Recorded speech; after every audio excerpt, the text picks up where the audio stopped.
Afternoon, everyone. It's just after 12. Come on in. There is a sign-in, and there is a handout. So feel free to do both, sign in and get your handout. As you're moving on in here, and if you haven't got a handout at the very back, David Oliver, one of our building committee leaders, has that handout for you. You can go back and get it, or we can bring it to you. But we're going to go ahead and get started, even though you're signing in, because we're right at the noon. Actually, I guess I should wait. I want to make sure everybody's in here first, so that we're not rushing. I'm going to say a prayer in just a second, and then we'll have a presentation. At the end of the presentation, then we'll allow you to ask questions. And even as folks are coming in, I just want to let you know that question and answer time, we're recording all of this, and we're going to eventually post it on our website in the members section so that folks who weren't here or people who want to go back and look at it again can watch it. And it's crucial that I not respond to anyone until you have a microphone in front of you and are speaking into the microphone. In our first town hall meeting, one of the things we were reminded of is that I will answer right away, and that's wrong, because I need to make sure you're not just shouting me a question, but you're actually speaking into the microphone, so we record the question and the answer. So I'm reminding myself now of what I have to do in a little bit, which is make sure you have a microphone first before I respond to whatever you're wanting to know. Well, this is the culmination of about 2 years of this building committee's work and another several months of the building study committee before us. We're grateful to be able to be here with you at this point and excited about what we're going to share with you and looking forward to your questions and comments. Let me offer a prayer, and then we'll move into our presentation. Let's pray together. God, through your grace, you have called into being this church, and for over 10 generations, faithful Christians have gathered here, wherever here is, to be the light of the world for O'Fallon. Guide us this afternoon, as we talk about ways we can continue this legacy of faith. In Christ's name, amen. Let me introduce one of our co-chairs of the building committee, Jim Phipps. Jim is going to present the first portion of what we're going to talk about, and then I'll come up and have a few things to say, and then we'll have question and answer time. Thank you, Dr. Mike. I'd like to thank everybody for coming. This is, I apologize, I'm not usually in the public speaking mode. I'm an engineer, so I design things. I let other people talk about what we design, so if you'll indulge me, if you will. So as Dr. Mike has stated, this is a culmination of almost 2.5 years for the building committee, and I'd like to thank all the members in the finance committee for working with us. When we started out 2.5 years ago, we took on to study the original study committee recommendations, which were the top 4 recommendations were youth space, lobby expansion, flexible ministry, space, and restrooms. Those were the top 4 items in that study. We looked at other items, but as you'll see as we move forward, budget constraints, cost of construction limited us to those 4 items. So as we move forward, you'll see that the scope of the new building project consists of the new youth space, expansion of the narthex, seminar room addition, and restroom additions. In this next slide, you'll see what you're accustomed to seeing. This is our building as it exists now. Doesn't have the green roof anymore, or at least not completely. There are a couple of spots that is still green. We're hoping to get that finished before we start our building. But then we go to the next one. This is what we envision that will look like looking at us from Tom Ginevra as you pass by. If you'll remember back last fall when we presented to you, we had a door in front, parking in the front. Budget constraints didn't allow that. When we first met with and selected general contractor, that price was supposed to be approximately $1.8 million with everything included. When they finally got back to us with the price in February, We suffered from sticker shock. That price came back almost $500,000 more than what we were expecting, and we just can't afford that. So we worked our way back from what we had. We're still providing everything that we had in that, just in a little different fashion. So in the new building scope, we have a children's entrance, extension of the lobby, a coffee bar area, which I think you'll all like, a youth area, gathering space, seminar room addition, which is pretty good sized, and then restrooms on the east side and a patio area. So if you look at this first slide, this will be our new children's entrance right here. That's where the youth area is right now. We're going to redo the front of that area. There'll be an entrance for allowing children to go in. You'll have a desk there to sign in when you bring your children in, and there'll be a door to go out. And the reason for that is to limit activity in that space. As we went around to different churches, this is one of the things most of them are doing, because today's world, you can't be too safe. So this is the children's area. The next slide shows inside the children's area. We're going to do some work in the children's area. We're going to open up some space. This is a gathering area that'll have a stage. We're going to brighten it up with a mural. This is another look at that area. We're going to dress up the columns a little bit. This is the main gathering space for them. And then there'll be some other classrooms back in that area. Another look at that, as you can walk down the hall, you can see the different entrances into areas there.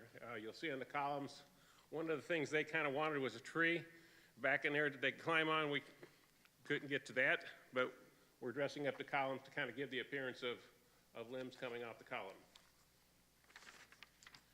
Next slide. This is the extension of the narthex. You'll see that these columns right here, this is where the outer wall is currently. So we're going to open that up significantly, as we had in the original. We're going to brighten up the area. You're going to have a mixture of carpet and tile in that area. Just another look at that. You can see back again. You can see this children's entrance area. This is the doors where you would currently come in, and we'll still use for coming in. There'll be seating out here. There'll be next slide. I think shows the coffee bar.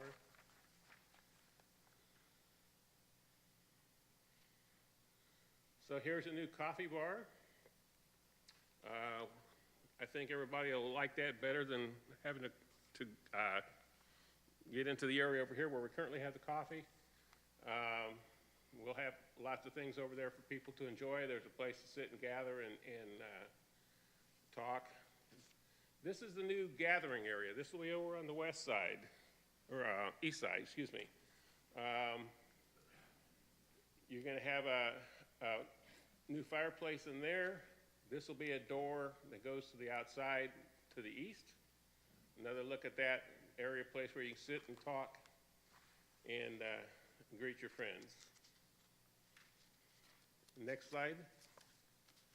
This shows you a plan view of the building. So here's the new gathering area. These are the existing classrooms. This whole area here will be the area of the narthex. All of this, with this all being new. This area right here was originally, when we started renegotiating with them, was going to be dead space to be used as we expand in the future. But the youth in this area was going to be youth. The youth said, we'd like to have this area. And we said, okay, it's not finished. So this is going to have concrete floors. It's going to have open ceilings. It'll have drywall on this wall and this wall. And it's a good place for them to do whatever they want to do. And then that allowed this area to become the flexible ministry space. We have new restrooms here. This is the gathering space. And then there's an entrance, and it doesn't show on this, but this will be where the patio is.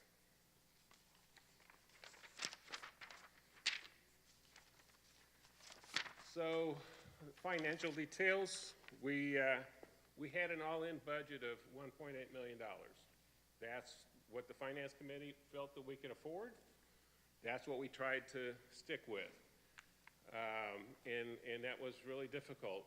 We went through several rounds of negotiation with the contractor and the architecture to get to that point, but we have a line of credit with People's Bank of 4.5% for the first year, and then for the additional 3 years after that, which is a pretty good deal if you've looked at interest rates these days.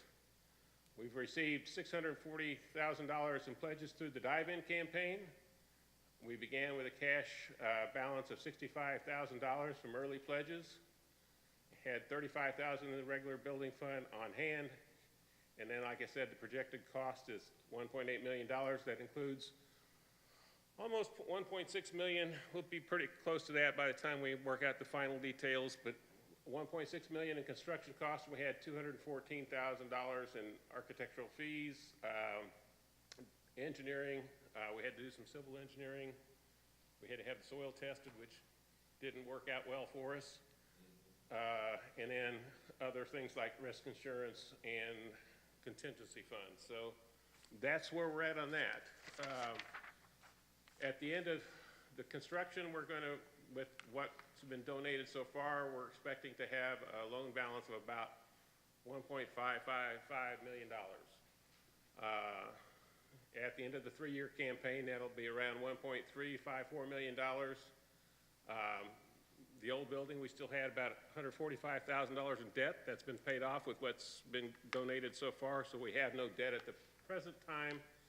And if you really want to see the cash flow analysis, we can get you in contact with John Woodrum, who's worked it out with us, and he'll be glad to share that with you. At this point, that's the end of what I'm going to talk about, and I'll turn it over to Dr. Mike. Thank you, Jim. So this has been a long journey to get to this point. Last year, when we met with you in August, we presented to you a plan for what we hoped we could do. We had talked with and chosen a general contractor, and with the help of both the general contractor and the architect, we thought we had a pretty good handle on the price for the scope of work we presented to you, which included building a new front entrance and putting some parking, maybe a lot of parking, in the south end of our property that borders Tom Ginnever. What we discovered between August and January of this year, August of last year and January of this year, is that what we had been told everything would cost, as Jim mentioned, it was a lot more than originally estimated. We really thought that through our architect and the general contractor we had chosen, that we had folks who were really good at estimating construction costs. And in January, when we had a meeting with them to look at the pricing with subcontractors, we discovered that just construction alone was going to cost well over $300,000 more than we anticipated to start with. So we began to really work to figure out how we get the primary ministry objectives met and still stay in budget. And one of the things about being United Methodist that's really tricky is that we are methodical in what we do. That's a joke, by the way, but it's also true. And so we can't have a final project until we spend some money knowing what that final project will look like. In order to do the different things we had to do to get the final drawings to subcontractors, we had to spend quite a bit of money. In order to be able to spend almost $100,000 in money, we had to have a meeting with you saying, will you authorize us to move forward with a building project? So in August, when we had a charge conference and you voted to move forward in the next steps of designing and getting subcontractor pricing on a project, we had to show you something. We thought we had a pretty good something in mind. And it is good. It's just that we can't do all of it up front. But in order to be able to get to the point where we're at now, we had to limit some of what we were hoping to do at this time with this phase of building. When we got to January and then February and even into early March, I and the building committee became disheartened with what we were being told and the ways we were having to limit what we could actually build. And we actually brought in a second general contractor to look at the original scope of work, the original proposal, to give us a second set of eyes, a second opinion on how much would this all cost, because we just weren't sure that we were going down the right path. And basically what we saw is that we were basically in unfortunately, the ballpark of the cost of construction. It also led us to develop more direct conversation with our general contractor and with our architect on what was going on and what things were going to cost and how things were being designed, and really the entire process that we weren't necessarily hearing and seeing on a weekly basis. So we ended up staying with the general contractor we have now and realizing we had to limit some of the things that we had talked about doing. We're very excited about what we're presenting. We think that things like the unfinished space that's now a finished youth space is going to be exciting for our youth. It's 1,850 square feet. It's a lot of space for them. We think that some of the other things we're going to be doing for our children, for the library area, for different kinds of flexible ministry space, more restrooms, all will be beneficial to us. There are things that we aren't going to do right now, and we think that we've chosen the right set of things. If you'll notice also, basically the design outside hasn't really changed that much in terms of the look. You've had basically the same photograph or architect's rendering in front of you, at least the main one, for months and months now. The difference is you can't yet park in front of the south, and there's no south entrance yet. But that's in the near term. So I'm grateful for the work of the building committee. They have worked tirelessly, and they have been tired too. And so I really thank the building committee for their ongoing work in all of this. And so I'm grateful for their service. Well, now's the time for us to ask and answer questions. The only requirement is that you raise your hand and wait for a microphone to come to you before you begin to speak. And that somebody on the building committee reminds me, don't answer that question if one of you asks me a question before the microphone gets to you, because I have this terrible habit of just answering stuff. And we want to make sure that we have this, all of this question and answer time recorded so others can also hear the conversation. Who has a question? We'll start right here, and then Jim, if you'll go back to Jay. I guess I'm wondering, how do we trust a general contractor who was this far off? A general contractor's job is to know what a project is going to cost. You're not talking about $50,000 off. You're talking about close to $500,000. I think I would think twice about staying with that contractor just because he didn't get it right the first time. Actually, I'd like to answer that. Yeah, go ahead, Jim. So I'll let Jim answer that one. So I work in the industry. I work in heavy industrial construction as a professional engineer. This process we're going through is called the design-build process. So the initial cartoons, if you will, the initial drawings that were given the general contractor were just that. He bids on that thinking what it's going to take him to do it. In the process of developing the bid, he sends his cartoons out to the subcontractors, so they start designing at that point. Once you start designing, you find out things that you may not have thought of in the initial rough estimate. For instance, it costs us extra to have the ground out here graded because we have bad soil. That was pretty expensive for our building expansion, but that's just one item. When you start, and that's also why it took so long for us to get the price. We were hoping to get the price initially in December, but we didn't get it till February. That's because they estimate, they said, oh, would be a better way to do it, or this isn't such a good way to do it, let's redesign that. So it takes a while to do all that. And by the time you do that, then you're really developing what the price is. So the first one is just a shotgun, if you will. We do that in the industry. But most of the time when you build projects like this, you don't go through a design build. You go through a design, and then you send it out to people to give you a cost for building it. So it's kind of a rough process, if you will. I understand what you're saying. I mean, I worked at Howell when we did the big school, so I get it. I guess as a congregation, we believed that what we did dive in for, we were going to get. And we're not, I mean, it's great, we're just not getting that. So that was my concern. and I get it, I appreciate all the work you did. Well, actually, you are getting most of what we had there. It's just been rearranged. There are a couple things you're right we aren't getting. I think the biggest one, a lot of folks are responding, which is interesting, is folks really responded to the idea of having a south entrance, a south main entrance. And that's interesting. It's interesting to me to see that is something people really wanted. I can tell you how we get it. I mean, you can solve it today, right now. It's an extra $300,000. If you pledge it over 3 years, then it'll happen. That's all it takes. I know you're like, well, ha ha ha ha. Well, that's how it. You know, I know that I agree with you. It's frustrating. That's why we brought a second contractor in, is to say, is this really the right number? And I also think something else that happened is the cost of construction has changed in the last 6 months too. That's part of the issue too. It's not the entirety of it, that's part of it. And the reality of a better economy, and especially in St. Louis, a much better construction business. If you can remember back even 6 months, there wasn't as much being built. A year ago, if you had friends that were in construction, you know there wasn't nearly as much going a year ago as there is now.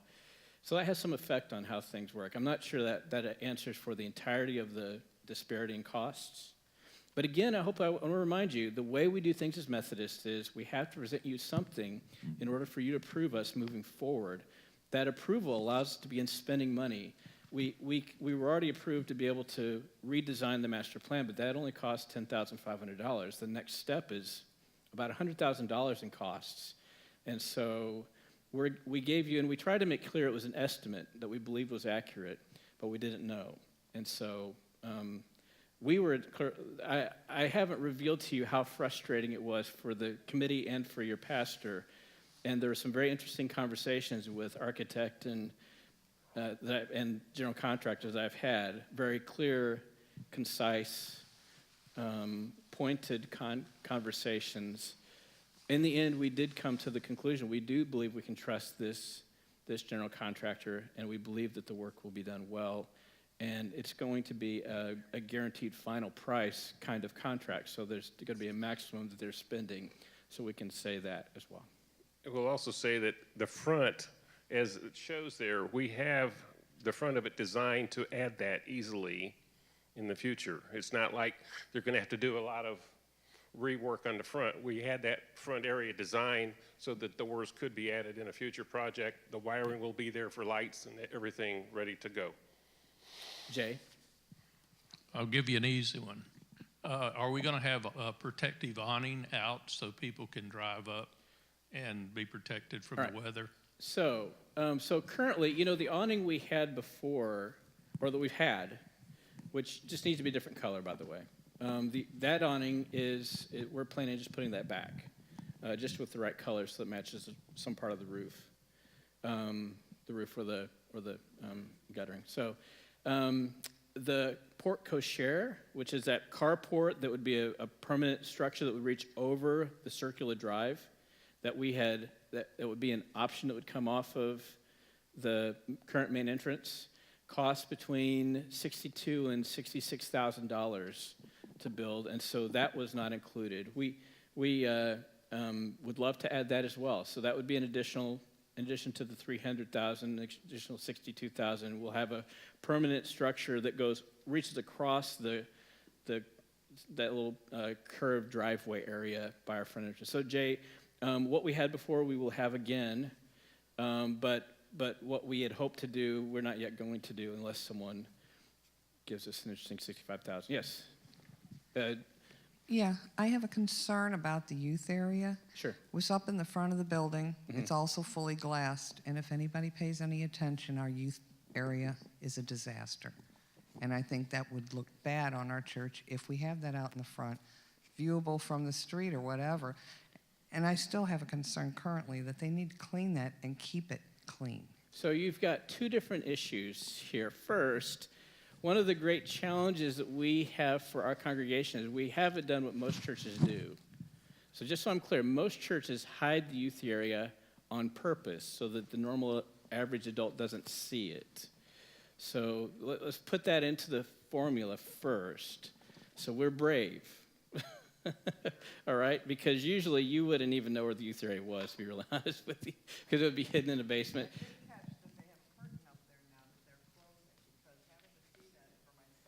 Sure. Right. Second. So when it comes to the area we have up here in the front, I mean, part of you can't really tell with the drawings here, but we'll have window treatments that don't hide the light, but are kind of like filtered kinds of shades that come down, and so it won't be real clear from Tom Ginevra what exactly is going on in the building in great detail, but you'll see that there's lights, and you might be able to see movement. We haven't decided on the final form, so I'd say, Judy, don't get too. I promise you that when you're standing on Tom Ginevra, you won't be able to tell exactly what's happening, but you'll know something is, and hopefully it's good.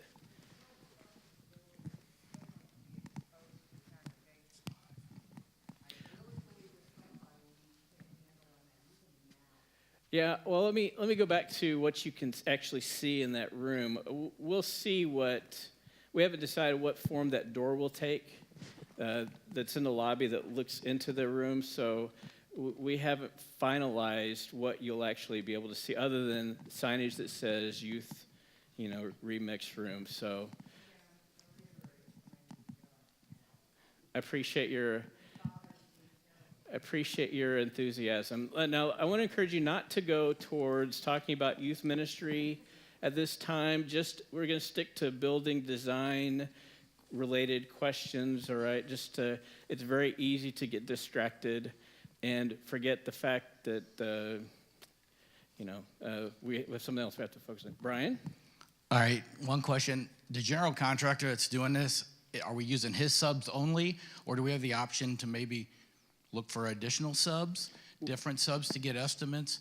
Do they have a deadline how long it has to be? Construction goes up with how busy they are. I'm in the construction business. Right. So let me answer first. We are not in the business of choosing our own subs. So part of the maximum final price we'll have is that the general contractors agreed this is the total amount we'll spend, and then he's already got detailed lists for all the different trades and what each of those individual trades, representatives, whichever subs they might be, what they're going to pay. So those subs are also agreeing to this is a certain amount we're going to spend over time. So those subcontractors are also guaranteeing this is what we'll do, how much we'll expect to be paid for this job. So the price can't be changed over time without the general contractor taking a hit. Well, Does that make correct, sense? but what if, when you have companies like this, they work in a group of cahoots. Everybody's in to take care of one another. If there's other people who can bid, let's say the brick molding around the front, let's say the electric, if they're using a different contractor, your price could vary. It could vary by the size of it. So you run in now, the construction boom is big. How much of a priority are we going to be? Do they have a deadline they have to get stuff done? Because every job has to be done in order for the next step to go. Time is money. So Sure. We need to know where they're at in the time frame. If they're using one general contractor for all their projects, somebody's getting put on the back burner. To answer your question, the subcontractors that are being used here were part of the design build process. So they designed their parts of it, and that's why they're going to stick to those subcontractors. Okay, so the electrical designed the electrical circuits, and that's part of our whole total design. They were part of that pricing, mechanical, civil, however you want to go about it. Any of those subcontractors, they were all part of this build or design build process, and they based their price based on that. When we went to the second contractor to get a bid, surprisingly enough, most of those subs were the same subs he went to. So they're using subs that are capable of handling this size of a job. They're not just using mom and pop.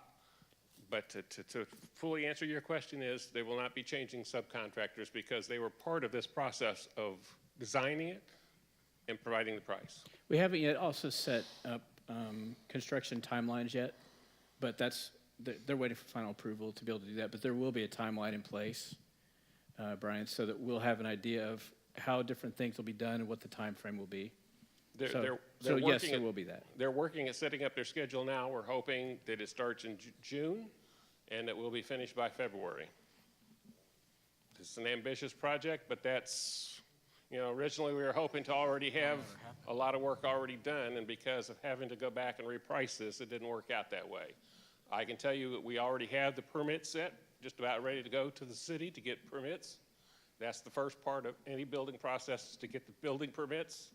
And that in itself will probably take 2 to 3 weeks to get the city of O'Fallon to approve everything, although we've already been talking to them and greasing the skids, if you will, for what's coming to them. And our architect has already talked to them. So hopefully that'll cut down a little on the time it takes to get the permits. Okay, I have a question about the youth space. Yes. What type of space is it going to be? Is it only going to be a spot for them to meet in? Or is it going to be a spot for them to also use as a place to play around? Well, it's minimally designed. There's 2 reasons for it. Three reasons. One is cost. 2 is youth preference. So we're talking about industrial types of lighting that look cool. Basic kinds of finishes so that it's flexible, so that rather than it being, it's not going to be a place where it's not like going to a China shop. It's also not going to be like being in a gym either. I mean, but it's going to be like our youth room now in terms of flexibility and what can be done there. I mean, I just know that before the plan was going to be for them to have like a multi-use space, like a gym, and then also a meeting space. So are they not going to have that now? Or is there going to be another space that they can use because, now we have them kicking the ball out here in Right. the North X and... I think, Don, I think that the room will function real well for them. I don't think it will limit too much about what we do in youth ministry. But, we've always had certain limitations in terms of what we can do. We'll have that multi-use space that can also be beneficial for youth ministry, and it's right next to, really just across the hallway from the current youth space. It won't be a gym, though. So it's not designed to be a gymnasium. Okay. No, not with windows, right. So we've got someone over here, Cheryl. We need to get a microphone to her. Do we have someone over here? Sue, go ahead. I just wanted to know if there's any chance the sign out front is going to be addressed. Yes, but it's not going to be with the building project. I'll tell you what we're talking about right now is we're talking about some simple refacing of our sign. And I'm just beginning to talk with the trustees about it, so I don't want to say too much, but I'll just say yes. We're working at that and also talking about better lighting to the main entrance. But the trustees are going to handle that. That'll be outside the scope of the building project. Yeah. So over here, Cheryl. 2 or 3 things. Okay, let's start with one. Do One at you a time. happen to have the original version of the front face available? It's in my office. Oh, okay. Yeah, so we can get it. Because when I saw that, there was a real wow factor, and I can't even put my finger on what's different with this Right. one, but So I it can doesn't say, have it. I can say right here that we had this area was raised and there was an extension out over so it was raised a little bit higher right here, so you knew that was the entrance. And there was a little bit of not like an awning, but kind of something leaning out over it, a kind of cantilevered, kind of covering over the top. And that was the difference between the two. So, so there's not a lot of difference to it, but it does look different now, right? Well, I hope you have an open house and invite the whole community. Advertise it once you get it done, whatever you do. Well, when we do, we will rely on you and everyone else to be inviting your friends and family and neighbors to join us, to be really, really nice. Like I said in both services today, we're at that point in the world, we have been for 25 years, where we are the ones who make open house open. So yes, we'll be doing things. Our plan is to figure out how to do a number of things to invite the community in and to invite us to go out to the community. What else do you have? Any other things, other questions? Just, I don't have a spare 500,000 for you. I just want you to know that. We'll take 3. It doesn't have to be 500,000, but I appreciate the offer. So over here to Alan, and then we've got a couple of people here. Yes, Alan. So my wife and I and daughter and grandchildren are new congregants. We've been in O'Fallon about 3 years. We've been coming a couple of years, and I only know half a dozen people by their first name. but I will say I have lived a lot of places, have done a fair amount of gospel singing and traveled, and probably have been in 300 different churches. And I would just suggest that I'm impressed first with the forward facing to Tom Jennifer. And that what will be important in my perception to people in the future is how well their children are going to be taken care of. Yeah. I've sung in churches twice this size where you had 50 people to sing for, and half this size where you had 500. And generally it relates to the youth program. So I find that to be very wise. And I would also say that the $1.8 million is a conservative estimate. When you invest in these kinds of design build programs, I manage nonprofit health services organizations and have for 25 years. So I've never had an initial bid that I was happy. The second bid I was happy with. The first cartoon drawings, as that engineer gentleman said, generally they understate the cost of your project. So building something that allows young families and their children to be blessed and happy will grow this program. And there's rarely shared agreement between the millennials and the baby boomers like me. So that's just kind of how that goes. I'm impressed. Thank you. Okay. Thank you. Let's see, Mrs. Rush. I just wanted to know, what about like the outside, the gazebo area and flower beds and things like that? Will that also be updated? So let's talk about the garden out front. So we have a gardener, a volunteer gardener named Denard Cooper. He's not in the room with us. He was here for first service. You should, if you like the garden, you need to call him and tell him thank you for your years of service, and understand he's retiring, that his back is tired.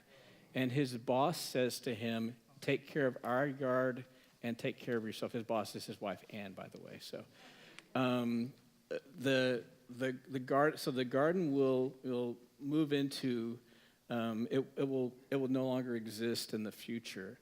The gazebo, we haven't decided where it will be, but it will either be, it will most likely be placed in a different location on our property, but it'll continue to be here. What I would like to see is for us to put the gazebo in a place where we build some kind of contemplative garden around it. I think that would be a beautiful thing to do. If you know much about that gazebo, it was built in memory of one of our former church members. And so we'll preserve the gazebo, but we don't have a gardener currently to build that contemplative garden around it. So I'm just letting you know. So there's a, okay. Let's see, so right over here behind you is Dennis. Hold on just a second, Dennis, we'll get. I was just curious, in the mechanical end of this, we have a lot of trouble with our heating and cooling system now. I thought you were going to ask me that question. I'm glad you Yeah, are. well, until So we what get we're it going to do, rectified. Dennis, so Yep. Dennis is How- right. How does that all get put together? So we have had, you all don't know all the behind the scenes things like Dennis and some of our other former and current trustees do, but it's been a challenge at times to heat and cool the building. This is 18,800 square feet of property that we enclose and heat and cool. And so what we're going to do is we're going to buy a lot of these metal trash cans, and we're building fires all around the building. And we're just going to, no, actually what we're going to do is, first of all, is, so our current, we've got behind us these two large heating and cooling units. They're called rooftop units, or RTUs. They're not on a roof, but they're back behind here. And they're going to remain in place. It costs almost $100,000 to replace both of them. So right now, Welch's Heating and Cooling, which is our vendor for servicing them, says that, for the most part, they're going to last for a while. When it goes from heat to cool, whenever that does happen, there are always little things, sometimes big things, that need to be replaced or fixed. We have about $500 in repairs to do on them now, which is not that bad. And they can handle work for a while. But the new addition is going to need additional heating and cooling, not just ductwork, but also new rooftop units, and so those will be added. And then the big thing that you're thinking about, that I'm thinking about too, is we'll have a new control system that controls everything. That's an integrated system that's modern. Back 3 years ago, actually 4 years ago, when I first came here, Tom Evans informed me that we had an antiquated heating and cooling control system on an old computer that you can't buy anymore because the computer has an old Windows operating system, and the the software that controls our heating and cooling requires that old, antiquated, no longer in existence, no longer serviceable Windows program. So we've got this computer all by itself in one of our offices that controls everything. We're looking, because 18 years now into the future, there's much more modern and efficient heating and cooling control systems. We'll add that.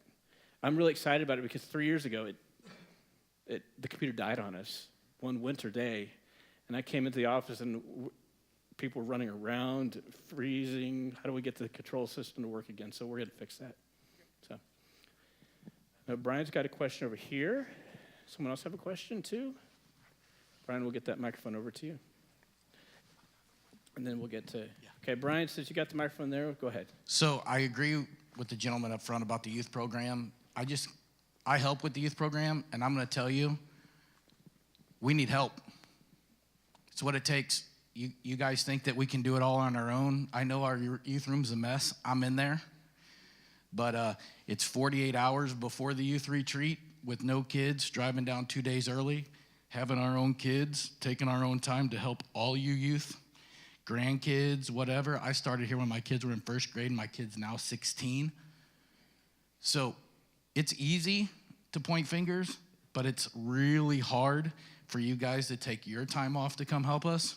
I'll take all the help you can get. We need it. We're going to build this building for these kids. I have to clean my own house. There's 6 youths at my house right now. I have 2 kids. There's 6 kids from this church at my house right now waiting for me to plant the garden, to sow the seeds, to do it. My question is, what are you doing today? Thank you, Brian. By the way, let's think about voting positively on the building in a week. That's my pitch. Has nothing to do with what Bryce said. But Kelly, what can I do for you? I actually have more of a typo. I don't know if everyone knows this, but Kids Jam stands for Kids, Jesus, and Me. And I really like how that looks, but really it's an acronym, and it should be capital Jam, unless we're changing it. We're not changing it. It's just, it's the architect's rendering. The reason I'm making this face doing this is because this happens all the time. Kelly's always, in my family, I have a house full of editors. Mrs. Gillen used to be actually a journalist and an editor, and so whenever I speak or do anything, everything I do gets edited. But it turns out others of you are also excellent at this. So we will, I promise you, Kelly, we will make sure that whenever we are designing things that Kids Gem is J, capital A, capital M, we will make sure that the acronym is acknowledged. So thank you for pointing that out. Appreciate that. So. Other questions? Okay, Chris over here, and then Jim over here. This is just a question about where's our cross going to go, or are we not going to have a cross on the church? So we've talked about different things. First of all, you'll see we have the church logo, which is a cross on one side over there.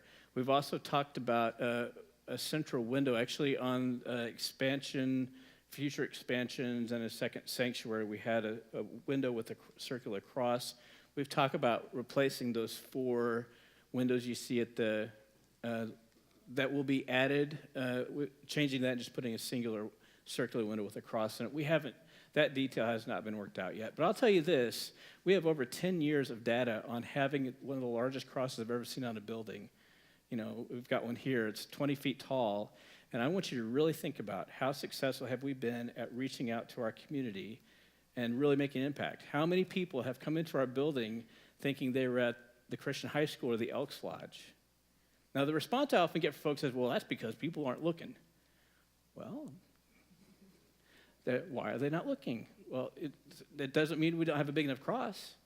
So, so I hear what you're saying, too. I guess I'm just odd because No. This is a very common question. The new picture looks like a building. Yeah. And I guess I'm old school, but the old building, at least the cross signifies that it's a church. And I know that maybe that's not important, or no, I understand what you're saying, Chris. It's just my own opinion. You're not alone. First of all, understand that I have a church full of traditionalists, right? I do, and I'm trying to lead us to make a building for the next generations who are not Methodists, who have not grown up in church. The vast majority of people who are under the age of 50 are like that. I actually say the baby boomers, majority of them have not been going to church in their adulthood. And actually, there's an opportunity right now to start connecting to baby boomers because they're looking for church. as they move into retirement. It's an interesting phenomenon. So I understand you completely. I know that, and I'm just suggesting to you that we've really tried to create something we think will be beneficial to us long term. Will really connect to the community well, and ultimately we'll have a sign directly out here, right on Tom Ginnever, that clearly identifies our name. We have found in not just our church, but in churches all across the country, that building something that looks very much like a church with a cross on it has no effect on whether or not people want to come to the church.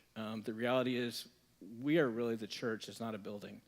And we are the ones that have not been effective at reaching out to our friends, family, neighbors for the last 50 years as the church continues to decline. We have another, this is Dr. Ray, who was involved in leading our church to this location and is in between us. Mike, I just want to say how you excited me this morning as I listened to your sermon.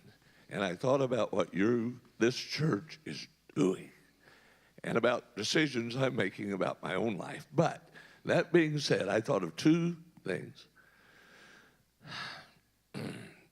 The old song that says the church is not a building. The church is not a steeple. The church is not a dwelling place. The church is the people. And then the other that came to my mind was bring them in, bring them in, bring them in from the fields of sin. Bring the wandering ones to Jesus.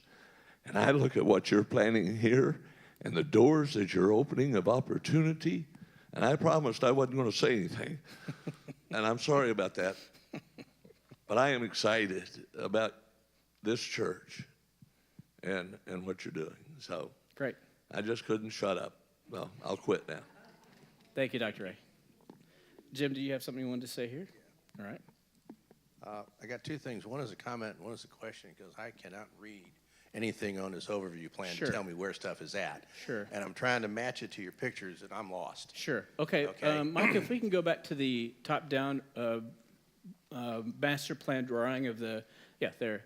All right, so let's kind of walk through things. So basically what's happened is if you imagine getting in a helicopter on Tom Ginnever and just going straight up in the air, then this lower part here is facing, this is Tom Ginnever down here, right? Right. Okay. So, we're all looking at it like we're actually sitting in the sanctuary, we're just right there. But to the left, this area to the left is where that's the main entrance there, and that's the children's wing. All right. So this is the children's wing area here.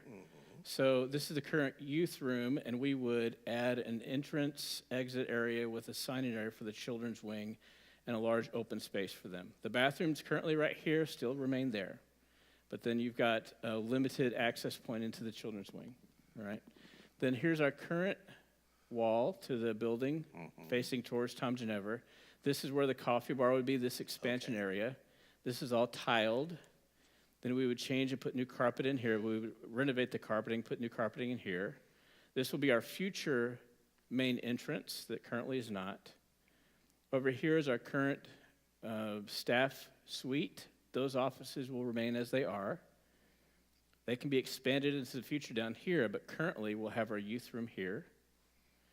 Then this hallway, which is currently there, will lead over to this new expanded area where we have a gathering area, fireplace, entrance out to the patio, which is on this drawing, restrooms here, and then the 1,500 square foot multi-use space we're calling a seminar space.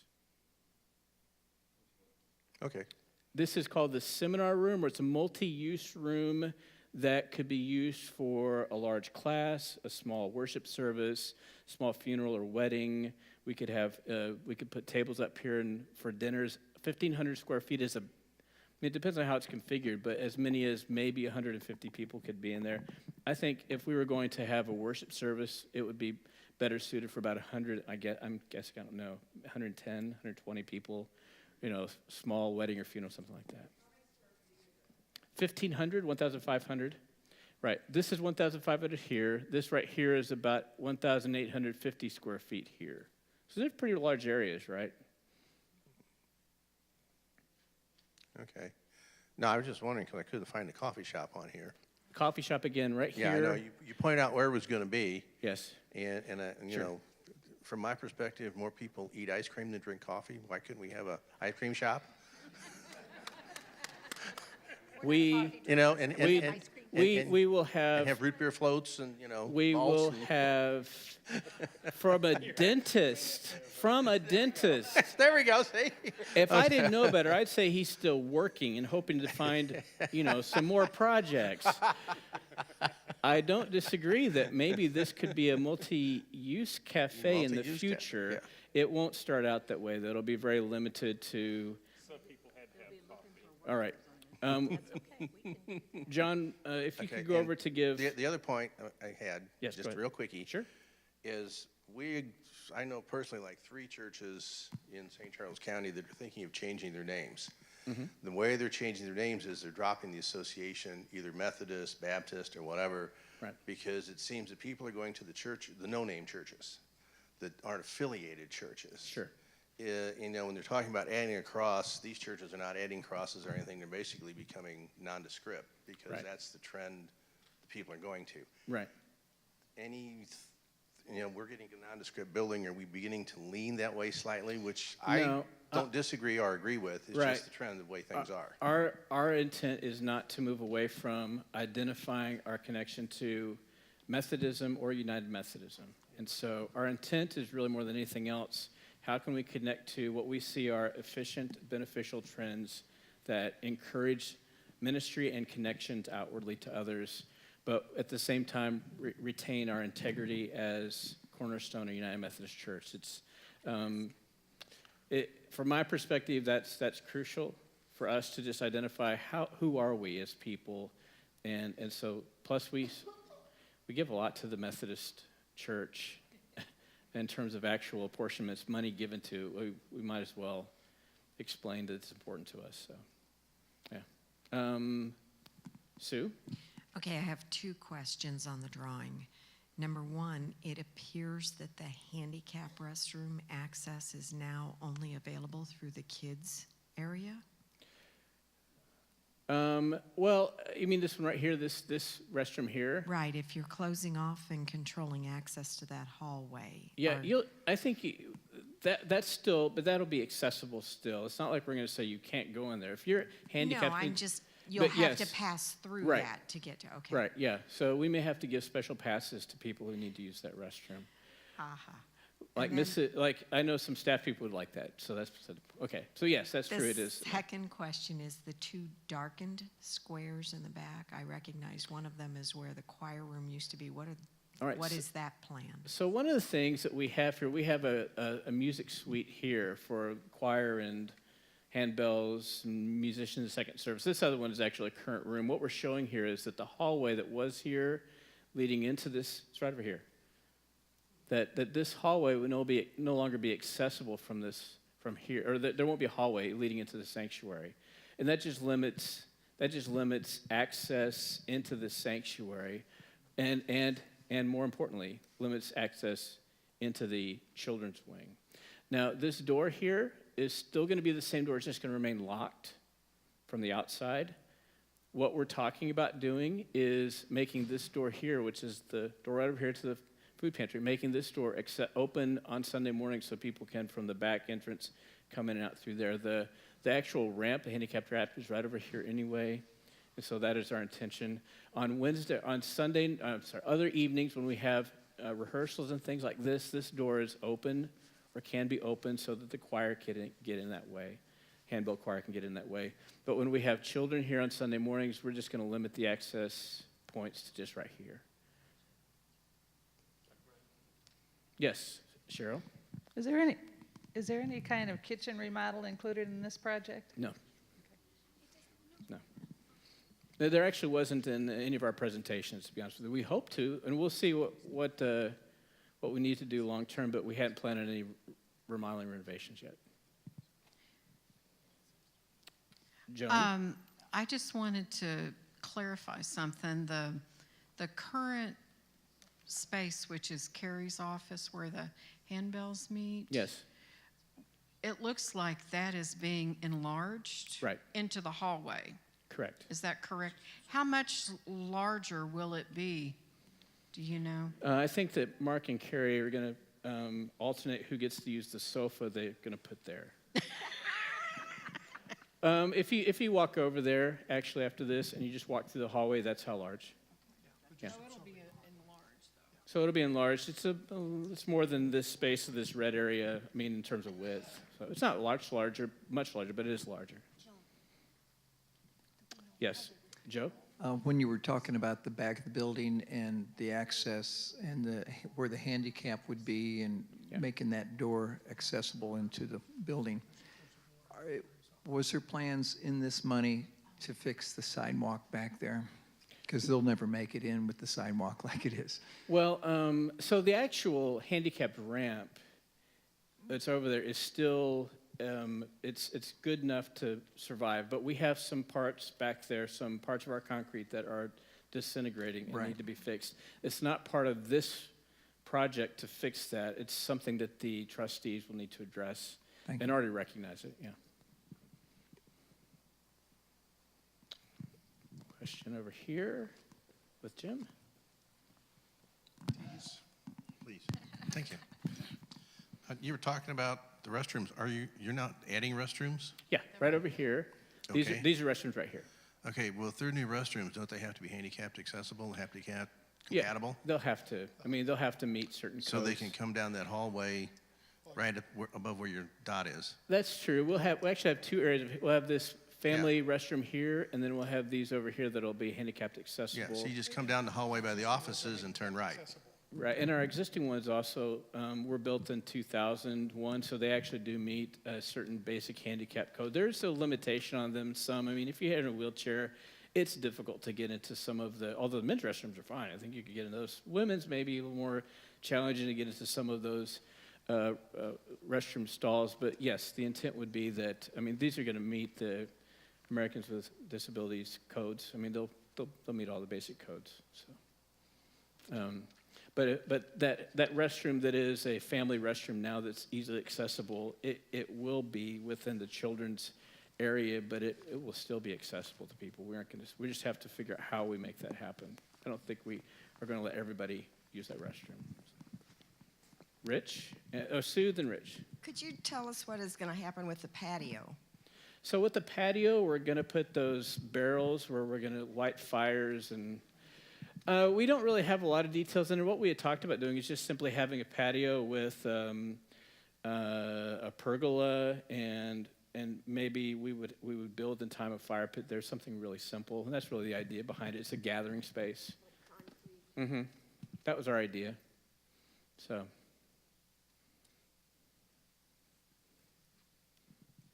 Yes, Rich. You can just talk to it. This thing work? Yeah. It works. Can you change the position of that picture right there to the front?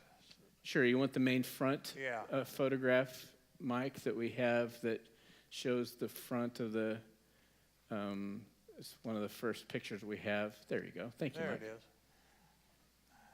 is. Where were we going to put the name for the church?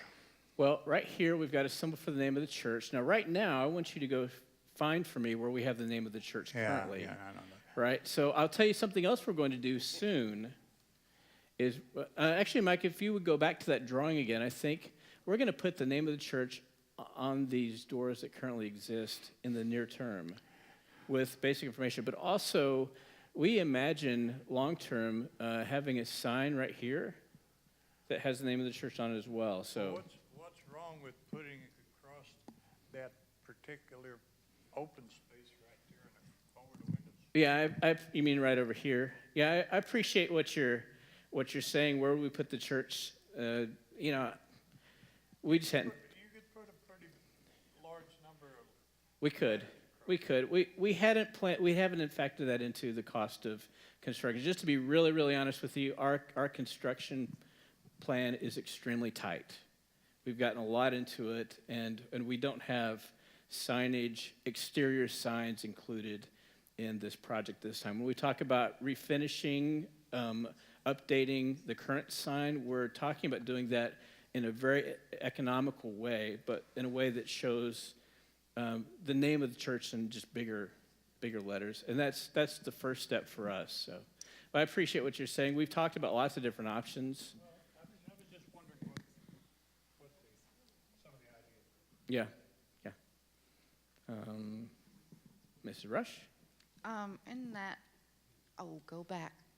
you like that original for the front, looking at the front of the building? Is that Yes. what you're wanting? Right here. Okay, all the way back to the left there. Okay.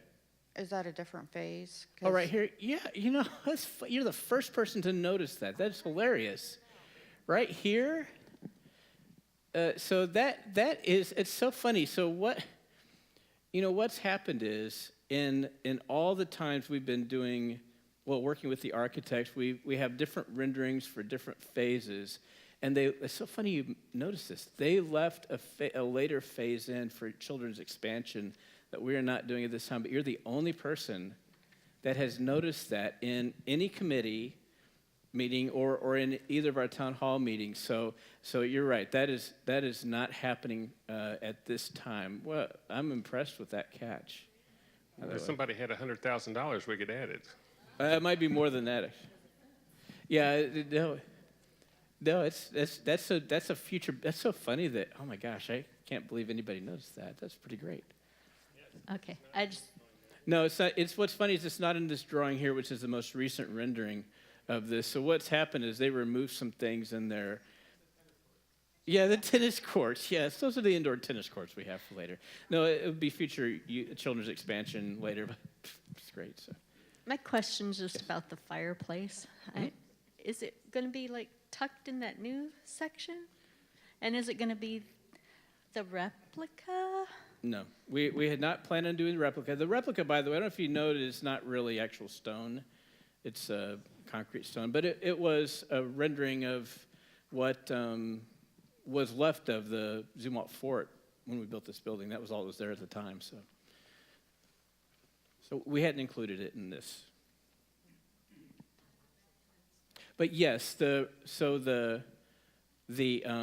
fireplace area, it's over here on this side. When you come look at it later, it is over on this, over here, in this section over here. Yes, yes.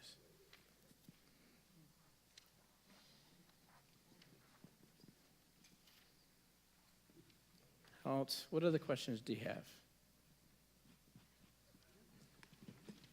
Yes, Marilyn? Is the coffee bar like where you come and order a coffee? It depends. Or is it going to be similar to what we have? Well, it depends on finances. Right now, it is not going to be a pay-and-order kind of place. We aren't going to include cash registers or trained. Yeah, well, we will make the coffee, but whether we serve you or you serve yourself, probably we haven't worked out those details yet. What we know for sure is that this area here will be, the front will look like wood plank, but it'll actually be a kind of ceramic tile, and that will have water plumbed there and also, sink so it will be ready for we can improve it over time, but right now we'll just be making the coffee and setting out the donuts or pastries, whatever else. There won't be any kind of pay-for services there at first. So. Have you ever thought about like having a little, like a little bookstore of like books that everybody's reading in their small groups and things? We could add some things there. We've really left it fairly minimalistic right now for a couple reasons. One is just so that it has a very simple, inviting look into, and so it stays focused on a basic kind of just coffee and hospitality place, but it's still flexible enough. We can, in time, figure out how we want to use it, yeah. Also, we have a current library. And we do have a current library, so we could utilize that for something like a bookstore in the future if we wanted to. Anyone else? You've asked great questions. Just to reiterate, so I didn't really, go ahead, Bob. Mr. Dighton, right here, I'm sorry. Well, I don't have a question, but I want to compliment you on the design change. If you remember, I talked to you about the entrance in the front and tearing up that lawn to make it a parking lot. Evidently, God heard my disagreement with that. I do not believe that we're short of parking. No, I we're did not. not know that that was a problem. No, it wasn't ever a And problem. to cut up all of that green grass just to make a parking lot because you insisted on the entrance being on the front didn't make any sense. So I'm very happy with how it turned out. I wonder, Bob, if your prayers could be directed now towards some specific monetary requests. Maybe a couple of folks might be willing to part with $500,000. You could pray for new people to show up in the next year. That seemed like, I mean, I always look for those folks who seem to have powerful connections. So there you go with that. One of the things I wanted to make sure I mentioned to you, it really hasn't been mentioned yet, is when we negotiated with banks, we negotiated with several banks, and our bank, People's Bank and Trust, had been a conversation partner a little over 2 years ago. And 2 years ago, with our original loan officer, we had negotiated terms of a construction loan. And at the end of last year, we got a letter from people saying that those terms are still good. So you think about that for a second. People's offered us terms over 2 years ago, and they're still holding them for today. So what we have is we have a 1-year construction loan for 4.5% interest, and then it converts to a 20-year commercial loan at 4.5% interest for the next 3 years. So that's a total of 4 years with that interest rate. And then after that, every 3 years, like with any commercial loan, we will renegotiate the terms of the loan, specifically the interest rate. But the floor of that loan is 4.5%. So we could have that loan, I don't want to bore you with the details, but we could have that loan term for quite a while. At least 4 years is fantastic. Right now, the Wall Street Journal prime rate is 4.75, which is that starting point at which banks then add to their interest rate. So I really am appreciative of the finance team and People's really working to give us what is, in my mind, a really phenomenal term for us moving forward. So it's a great timing for us. Any other comments, questions? Thank you all very much for your attention and for attending this time. I really appreciate all your questions. Again, thank you to the building committee. Let me offer a prayer. I'm told that if we don't, yes, John? Church conference is next Sunday at noon after the second service. Hope you have to be present in order to vote. It's how our Methodist founder, John Wesley, created conferencing. He said, the Spirit will move and we need to be present to participate in that work of the Spirit. So you have to be present to vote next week. Oh, yeah, I almost forgot that. Yeah, thank you. So at the very front of the building, one of the things that's included in this plan is lighting, significant lighting, 6 to 8 to 10 very powerful lights that will be here at the front that will light up this building at night. Right now, if you drive by the building, we have one light. It's really not that bright, but you'll see, moving into the future, we'll have these windows that'll be shining light as activities happen every night of the week here, and then you'll have these lights that will shine up on the building. That's just one of those little details that we think are really going to be a great part of the future of it. All right, so someone told me that as a pastor, I have to start a meeting at church with prayer and I have to end a meeting at church with prayer, or else we're never done. So let's make sure we're done. Let me offer prayer and we'll be finished. God, thank you for your work in and through us. As we're discerning what to do next, guide us in our thoughts and our prayers. Lead us back here next week to make a final decision on what's next for us. In Christ's name, amen. Thank you all. Have a good night or a day, whatever it is.